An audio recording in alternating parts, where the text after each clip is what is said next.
Nelson Chamisa, chibaba chikuru cheopposition nyika yeZimbabwe, auya akataura pamusoro peindependence akati aiwa mungacelebrate zveindependence asi inini gandichikuudza kuti independence inofanira kucelebrate kana pane maconditions akaita sei. Saka ipinda mashoko atagona Nelson Chamisa, aiwa ndo pane kuti bo subscribe or like on the bell icon. Ndokuti anouya achiti independence means dependence on God, man in your pocket, food in your homes, job for the youths, decent jobs and salaries for workers, world class working conditions for our uniformed servicemen and women, decent pensions for our pensioners, drugs in hospitals, affordable school fees, good roads and accessible district countrywide, land and title deeds, free speech, free choice in elections, proper national elections, professional, durable, creditable, dependable and accountable national institutions, economic opportunities and advantages for everyone.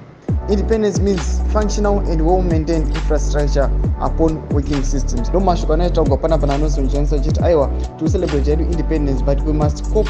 Tofanira tine zvinhu zvese izvi zvavamenjera ndo zvatinofanira kunge tichicelebrate, asi seems like muZimbabwe hapana kana vanhu chavainacho, zvingori necertain class yevanhu vanenge vari kumahigher ranks vanenge vachicelebrate vachifara because vanenge vanazvo.